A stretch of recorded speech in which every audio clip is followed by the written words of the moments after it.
Okay, now probably you can see my screen. Let's share the presentation.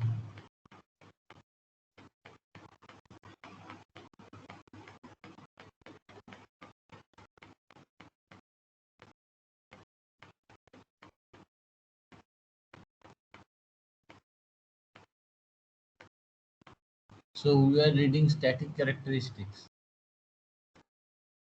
Linearity, threshold, resolution we read. So maybe now we need hysteresis to start. Okay. So we'll do it.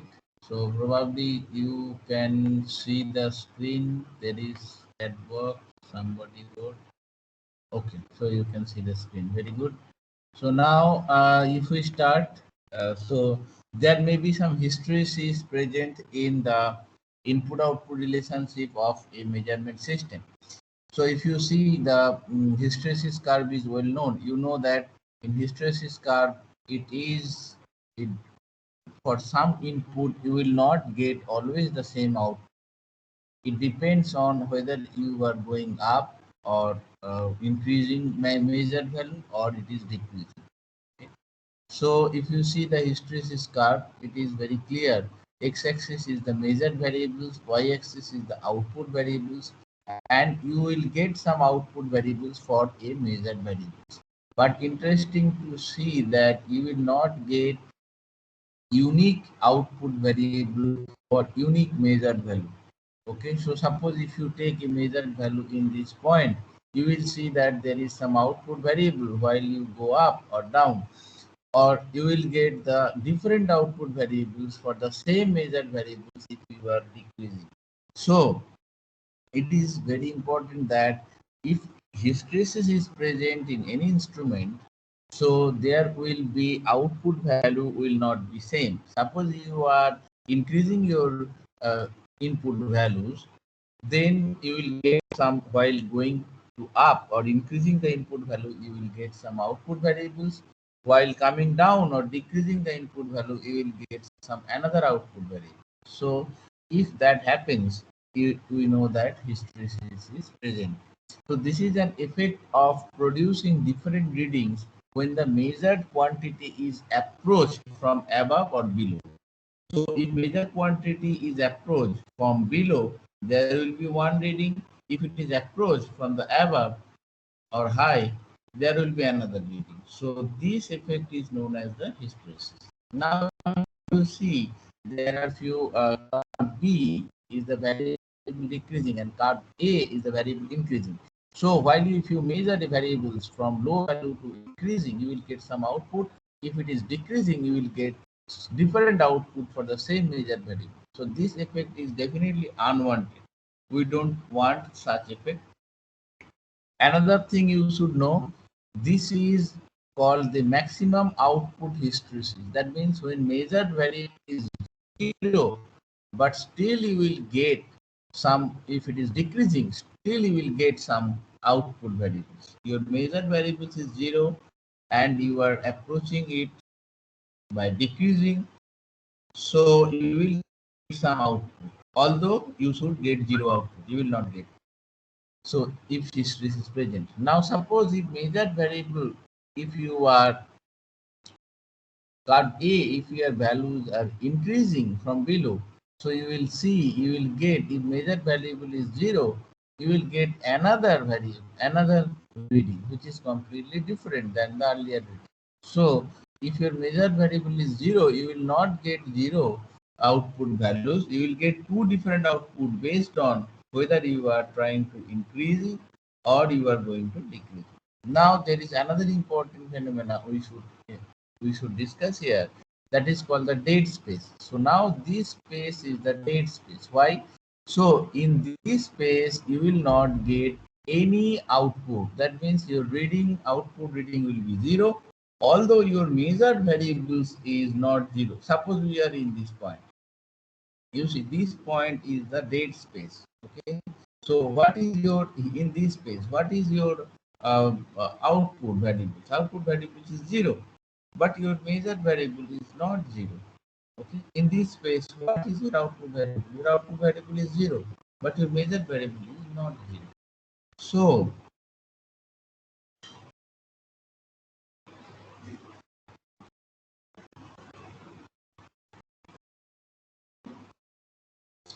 So this space is known as the dead space. That means as if the instrument is dead in this region. Okay. So hysteresis is very much unwanted phenomena. We don't need the hysteresis. We don't want hysteresis. And we definitely want to choose the instrument which is free from hysteresis. But many times it is not possible. In class, practical class, or in practical class, we always ask you to take more and more readings, and also we always ask you to take readings from going up and then again take reading while coming down, and then do the average of the two readings and then keep it as the final reading. So this is basically done to avoid the hysteresis if it present in any form. Now tell me any query.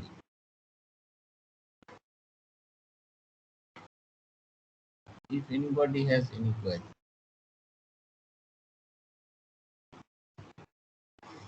Okay, nobody has any query, so let's proceed further. The next important thing is accuracy and precision. Okay? Although it seems that both are same, they are not. Accuracy and precision. These two things we'll discuss. Now let's see what is the accuracy. The accuracy is the maximum expected difference in magnitude between measured and true values. Okay? So that means if your measured value is approaching or similar to true value, and then we say that your instrument is more accurate.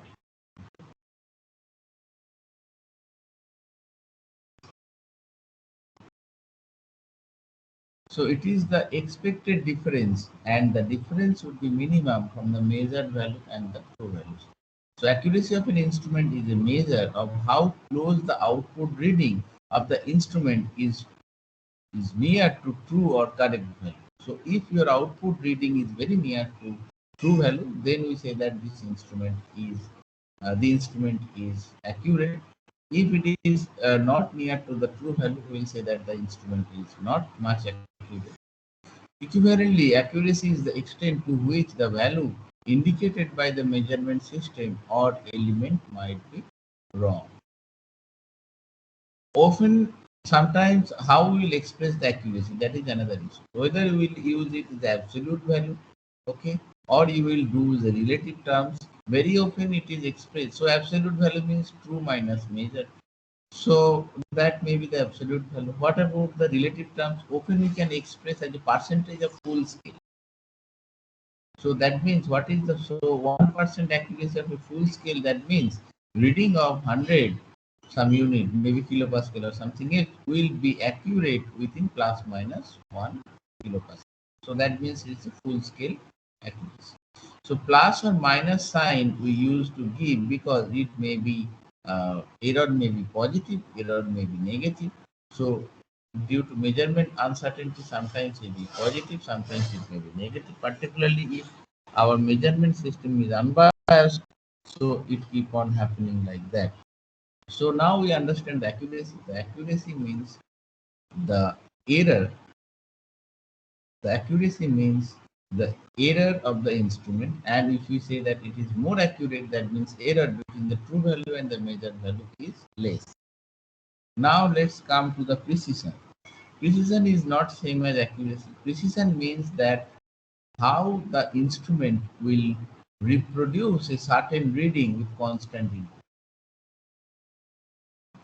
What does it mean? Suppose you are giving the same input to an instrument for different, same input to an instrument for multiple times. Now suppose if the instrument output is same, we call it is a precision. It is a precise instrument. That means it is giving the same output for same input. It may not be accurate, but it is precise. So precision, how can we define? For example, you say for a true value of 100 volt, if we measure 5 times, it gives 100, 400, 300, 500, 105.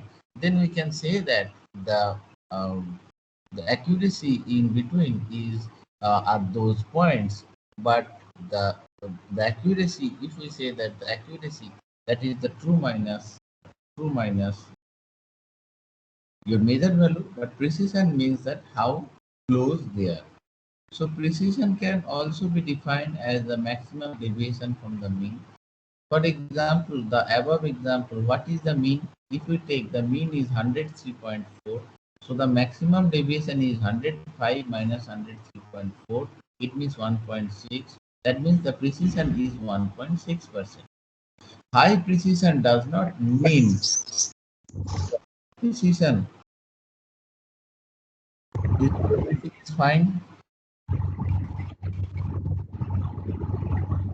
Uh, Akanksha, please mute your microphone. Okay.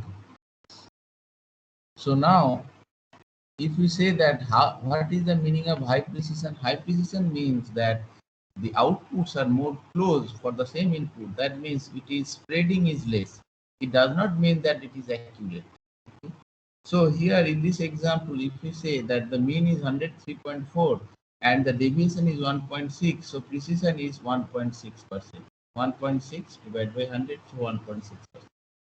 So that is the way we can measure the precision. If I said that how we will measure the precision, you do the multiple readings for the same input, you do the mean, that will be your mean output, and then you subtract it, and that will be your precision. Okay, now let's come. This is a very popular figure where we can compare between the accuracy and the precision. In the leftmost figure, you see that there are 1, 2, 3, 4, 5, 6, 6 dots, and they are quite apart. And the true value is the center of the lowest radius circle. So here you see that the measured values are the dots. So dots are quite wide apart, and so the accuracy is less. And also they are not close to each other. They are separated. That means the deviation between each other is more. So it means that the precision is also low. So the leftmost figure represents low precision, low accuracy. What about the middle figure? Middle figure, you see that the six dots are very close to each other. That means they are high accurate, high precision, but they are far away from the center of the lowest circle. That means their accuracy error is more. So the low accuracy but high precision. Now, if you come the rightmost figure, what do you see?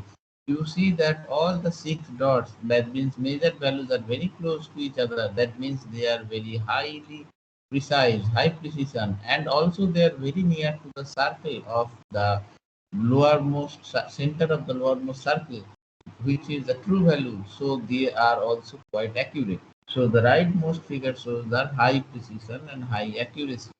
So leftmost figure shows the low precision, low accuracy. Middle figure shows that the high precision, low accuracy. Rightmost figure shows that the high precision, high accuracy. Now tell me uh, if you have any query in this.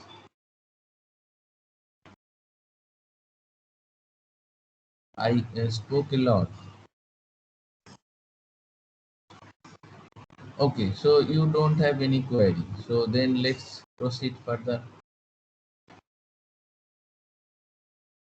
Now let's come to some another things which we call the system disturbance or drift. Okay, so drift means so how the input output curve, which is known as the calibration curve, I am coming to that point very quickly after this. What is calibration curve? But for the time being, let's assume there is some input output curve. What is the meaning of input output curve? If you give some input, you will get the output. So if you give different inputs, you will get different outputs. And if you plot that input output in an x axis y axis plot, you will get a curve. And when this curve is linear, your instrument will be linear. If this curve is non-linear, your instrument is non-linear. But this curve is known as the input output curve. Now let's think like this. Suppose you have instrument.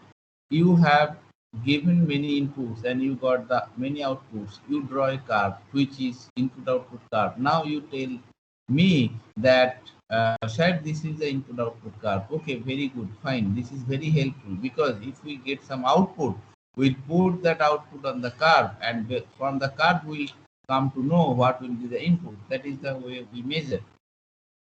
So if we know the input output curve, we get some output, we place that output in the input output curve and we see the corresponding input and we tell that, okay, this is the values of the measurement. Now my question is different. My question is now that whether with the time this input output curve will be same for all the time or it will change with time. For example, now today I do experiment and determine the input output curve. Now after 1 year, when the next batch will come, will the curve remain same or it may change? That is my question. So the interestingly that curve will not remain same. It will change. Why it will change? It will change with time. Why it will change with time? So each instrument is built with the small component. For example, a mechanical system. That instrument might be built with the spring, okay, with the suspender, with the mass. So the damping spring constant may change with time, damping may change with time. So all these will make a drift of the input output curve. Similarly for electronics also, there will be a drift with the input output curve. So definitely you will get a drift in input output curve with time. So this is called the drift. Sometimes it's called the environment effect. Sometimes it's called the system disturbance. System disturbance is less known. Drift is very popular. Environment effect is very popular. So now there might be different kind of drift. So sometimes we call it as a zero drift or bias. So what is the zero drift? Zero drift means when. So let's come to this point. It will come here. So now let's come. So the input output curve is known as the calibration curve. I am coming to it very soon. So now what is the zero drift? Now say with the time, what we prefer if there is any input, we will not get any output. So for zero input, we should get zero output. Now assume that there is an instrument and for that instrument, now assume there is an instrument and for that instrument, the curve passes through the zero and let's say this curve is linear. Now with the time, you will see even if you don't give some input, you will get some output. So and other things are change accordingly. So you see that our curve shifted towards the y-axis. So there is no longer zero output for zero input. So this shift is called the zero drift. And it is so the dotted curve I show by the dotted line, it is a nominal characteristics, and the straight line curve I show it is a characteristics with zero drift. So what I mean to say that with time, it may happen that zero drift may happen. That means the full curve may shift upward parallel to the nominal curve. And then for zero input, there may be output, some output. So this is called the zero drift. And this is very common. Zero drift is very common to our instrument. And for that, whenever you do machine lab or some other lab which use that hardware measuring instrument, there will be a small knob. With the screwdriver you move that knob so that you get that zero input for zero output. So always we say that okay, first you set this. Whenever you take some instrument, you don't give any input, you may see that your output reading or pointer is not at zero. Then you have to rotate the screw very small way with the screwdriver and then put that pointer in 0 point when there is no input. So this is the way we generally nullify the zero drift. Zero drift is very common. Zero drift is very just 1 minute.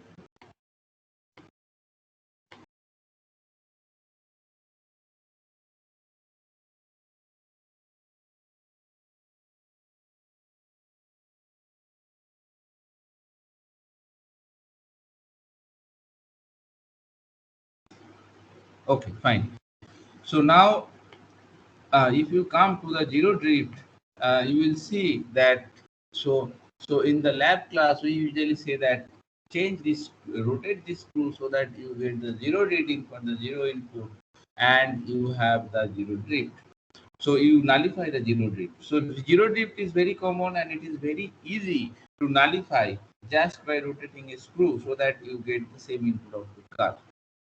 Now the point is there may be some other type of drifts which is maybe span drift or sensitivity drift or scale factor drift. What is that? Now come to this curve.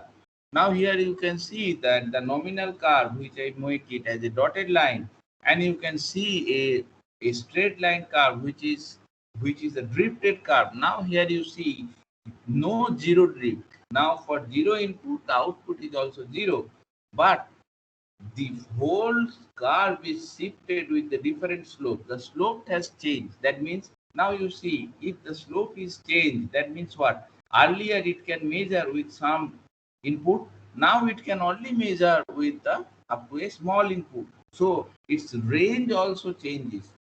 So its span also changes. That's what it's also known as the span drift.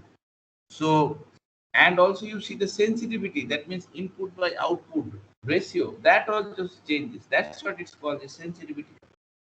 So it is called, that's why it is known as the span drift, sensitivity drift, or scale factor drift. Scale factor also changes. So in this way, if this type of drift happen where there is a change, if this type of drift happen where there is a change in slope, this is very difficult to tackle. You cannot just change a knob to settle the input output for zero input and make the curve same. It is very difficult. You need to recalibrate. That means you need to redraw the curve, input output curve, to know the shifted input output curve. So this type of drift is called the span drift, or it's called the sensitivity drift. As sensitivity is changing, you also see that the span is also changed as the ratio, as the slope or the sensitivity change. Now there may be happen that there is drift combination of both. That means if zero drift is there and also span drift, so what will happen, this curve will shift both its slope as well as is the nominal as well as is 0 point. So 0 point can be matched with moving that screw, but the slope cannot be. So for this is the complicated type of drift, and for this type of drift what we can do, we need to recalibrate. That means we need to draw input output curve again. So with time, all those things happen. Sometimes we see the zonal drift. That means drift is present for a range of input and it is not present for another range of input. So in that case, so in all such cases, we need to redraw the input output curve. That means we need to recalibrate. I will come recalibrate it. So this is all about drift. Now let's see what this is saying. This is saying the same thing. So zero drift, I discussed what is zero drift. So it describes the effect where zero reading of an instrument is modified by the change of modified with the time. Sensitivity drift or scale factor drift, what is that? It defines that the input output curve slope, that means sensitivity changes with time, and it is quantified with the sensitivity drift. Now if you draw the same curve, it is drawn. So this one is the nominal curve. Now anybody is asking anything?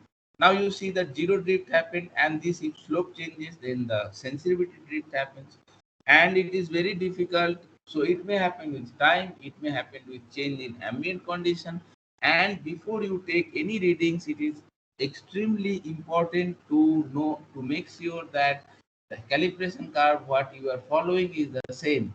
So if it is not, you have to do again the experiment with the input output relationship and find out the curve to nullify the drift happen.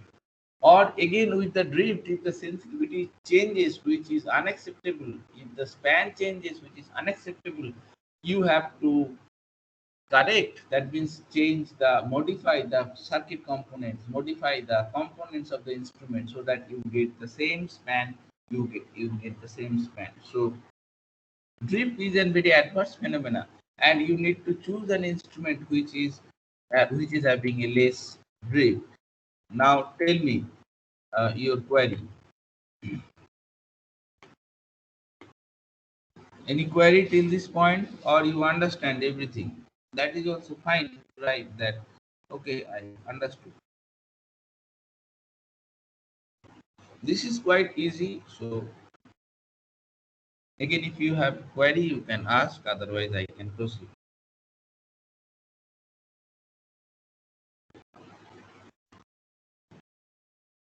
Okay, you don't have any query, so I can proceed. So next thing what I want to discuss is about the standards and calibration. So this is a very important concept, standards and calibration. What is standard and what is calibration?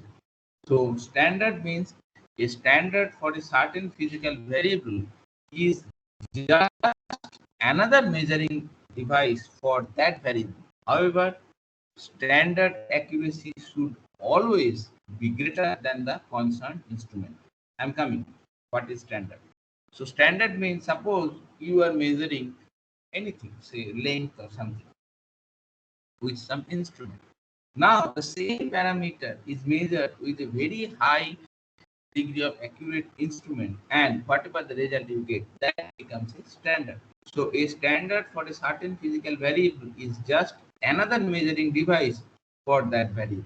Maybe if you are measuring a length with the scale, maybe the calipers or something, maybe more accurate measurement could be your standard. Now suppose if you are measuring the time with the simple clock, then maybe the atomic clock or more precise clock will be the standard. So standard means the for a physical variable is just another measuring device for that variable. However, the accuracy of that measuring device must be greater than what you are measuring. Okay. So that's what is called the standard. So standard, now probably you understand the standard. What is the meaning of standard? Suppose you want to measure any physical parameter, temperature, pressure, and you have some instrument, general lab instrument, which is not very accurate, and you measure the same quantity with a very accurate instrument, with a more, I must say that with more accurate instrument, and that instrument will become standard. So let's proceed. So as a standard for a physical variable is just another measuring device for that variable.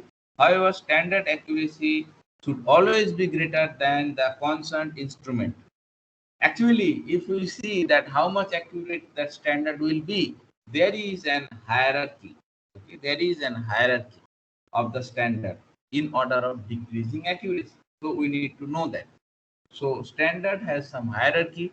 So we need to know that. What are those?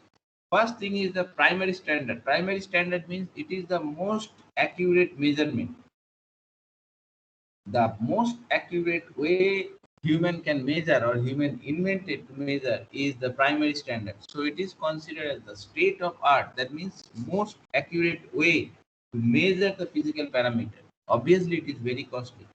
Such standards are developed, maintained, and improved by national laboratories such as National Institute of Standards and Technology in US, and in India, it is an Indian Bureau of Standards. So they develop this state of art instrument for measuring a parameter. They maintain it because only development is not sufficient. They have to maintain it. They maintain it, and with the time the technology advances. When the technology advances, there may be some other means to measure it with more accurate way, and then the standard organization need to shift that. So basically, the primary standard means that the most accurate way, most possible accurate way to measure any physical parameters. In in school, you might be reading that what is that unit of meter or something. It is stated that this platinum iridium rod is there. It is kept in Paris or somewhere, and then you measure the length with that rod. Okay, so that time it was the most possible way to measure. Now there becomes we can measure it with the wavelength, with the light, and all very accurately, and that becomes the primary standard. Now secondary standard. So primary standards are very costly. They cannot be made or they cannot be built or kept in everywhere. They will be built in somewhere and will be kept in a precise condition so that it can measure very accurate. Now, secondary standards are not that much accurate. Primary standards are very accurate, very costly, and very complex, and its maintenance is also very high. So, it is required for only very critical measuring purpose, not day-to-day measuring purpose. We don't need the standard because we don't need that much accuracy. So, we need lower levels of standard which are simpler, cheaper, and can be used for most engineering calibration. Again, I will come. What is the meaning of calibration? Most engineering calibration work.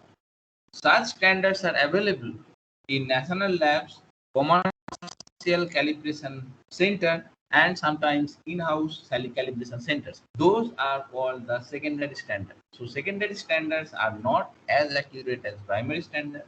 They are less accurate. They are kept they are kept in many places. Like primary standard are kept mostly one or two places. They are not that much. Secondary standards are not that much costlier to prepare, not much complex, not much. It is maintenance is also less complex, and secondary standard, and they are less accurate, but they are enough accurate to calibrate our day-to-day instrument. And many times after some times or after few months or week or sometimes, these secondary standards must calibrate with the primary standards. I'll come the calibration I am using very frequently. Sorry, but I'll come just now after the calibration, after the standard. So now you see that how the workflow or hierarchy is, that primary standards are very accurate, very costly. They are kept at national standard organization, not many places. Secondary standard, they are less accurate and they are kept in the standard labs, sometimes in calibration centers, sometimes in in-house labs. And then the working standards are less accurate than the secondary standard, and they are kept in the lab. So in lab we might have the working standards. They are academic labs, company labs, okay. And then the process instrument means the instrument with which we are working. So that is also less accurate than the working standard. So where the instrument we are working, that means the process instrument. So this process instrument is less accurate, but in lab, in-house, we must have the working standards. So after a week or so, we need to go with the process instrument, with the working standard, and make the instrument accurate or the calibrate. Then after some times, working standard should go to the secondary standard so that it makes sure that its accuracy is not deviated or to calibrate. Now the secondary standards after some time should go to the primary standard to calibrate it. So this is the whole hierarchy. So the instrument with which we work is a process instrument. It's very less accurate compared to the primary standard. Working standard is the more accurate. Process instrument must be calibrated with the working standard very frequently. Now the working standard must go to the secondary standard, which is more accurate and calibrated. Primary standard is the most accurate, most achievable accuracy is in the primary standard. Secondary standard should go to the primary standard and then make calibration or make the calibration curve proper. And this is the full hierarchy of the standard. So you will see that the national labs have the standards, which is primary standard. Now you will see that the secondary standard, which are uh, less in number, and then working standard, standard mostly what each lab must have working standard, and then the process, each lab or each company or each process instrument plant must have the working standard, and the process instrument, the instrument with which we are actually measuring. So this is the full hierarchy of the standard, and that is the way it works. Now tell me any query up to this point. Anybody has any query?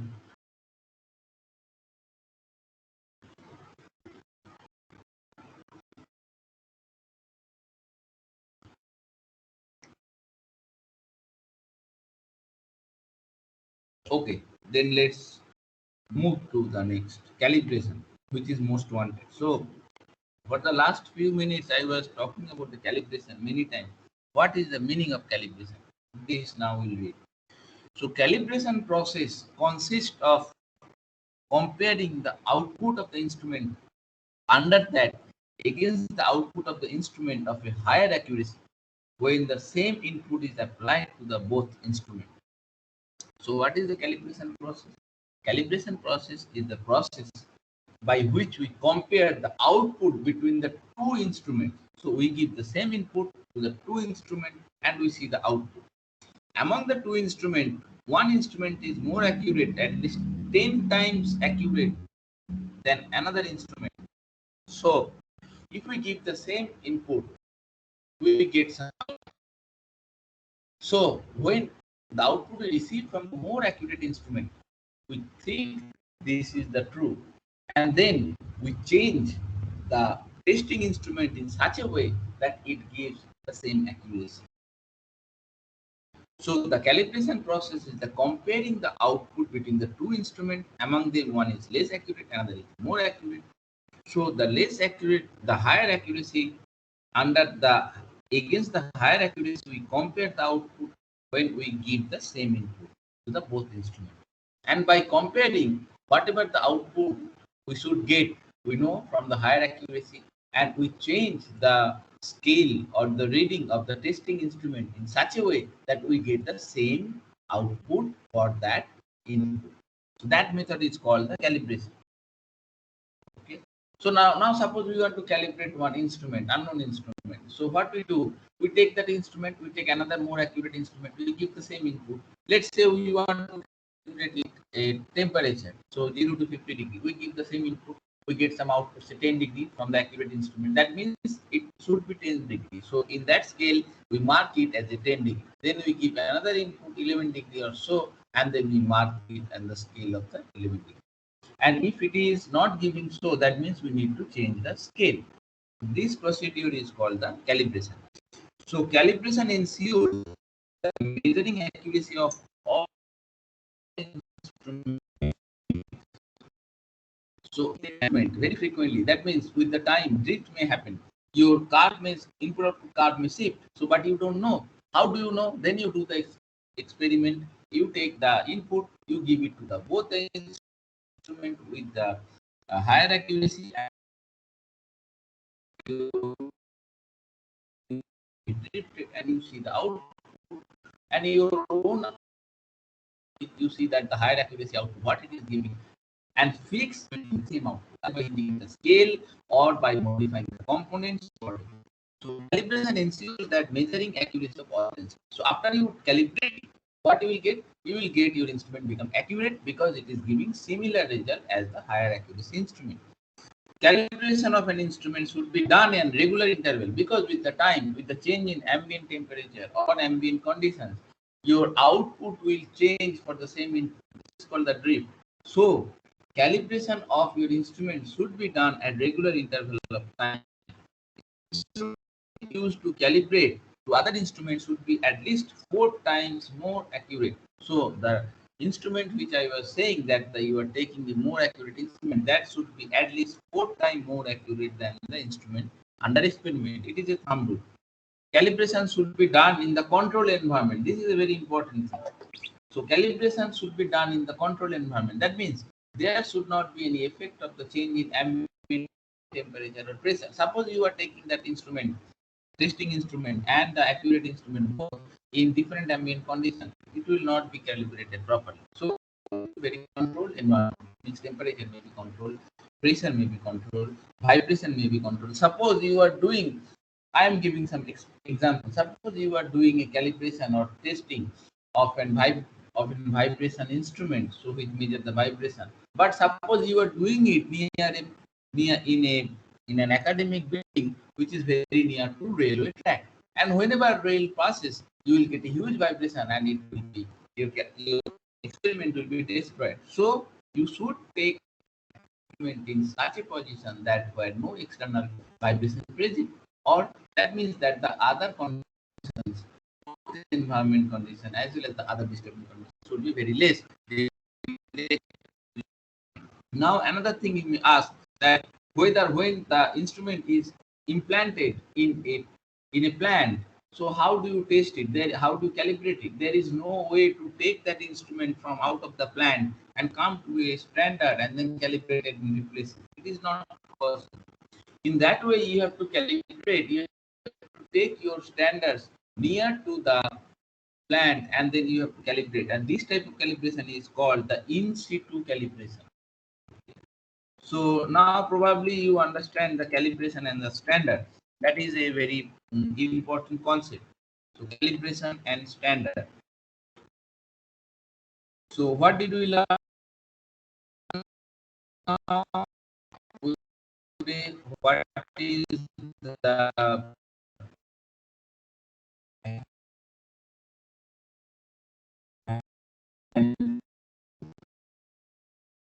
okay? And then we'll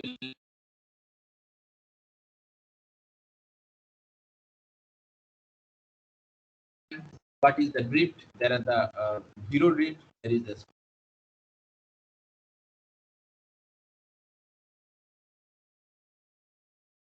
and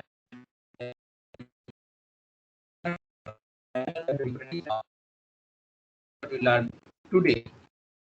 So now, if any query you have, so now you can ask.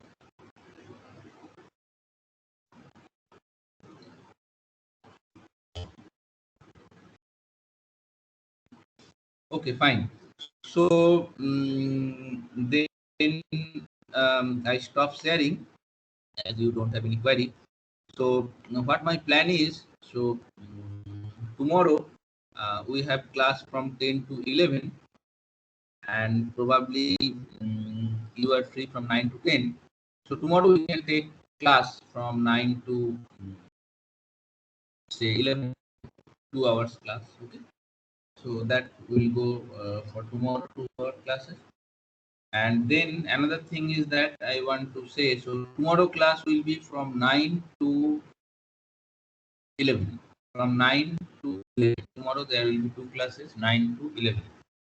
Another thing is that I am sending the lecture slides. So I tried today. So the slide memory is sorry. Please speak. So I'm trying to send the slides. So but its memory is very high. So I'll share it through Google Drive. It's kind of 26 MB. So it's not possible to attach in mail. So I'll share it through Google Drive. Okay. So that is the thing I want to say. And there is any other thing? Okay, there is no other thing I should tell. So now tell me any comment, any question, anything you want to ask.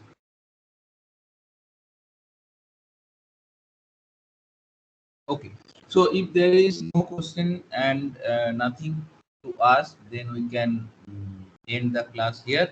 So tomorrow we'll meet at 9 and we'll go up to 11. 2 hours class tomorrow we'll conduct. Okay. So thank you for attending the class. So I expect you will be more interactive in the class. You will ask question, you will write question, you will ask question, raise your voice. So that will be more interactive classes. It will be good, and that is my expectation from you. Okay, so tomorrow we'll meet. Now let's dismiss the class. Thank you all of you for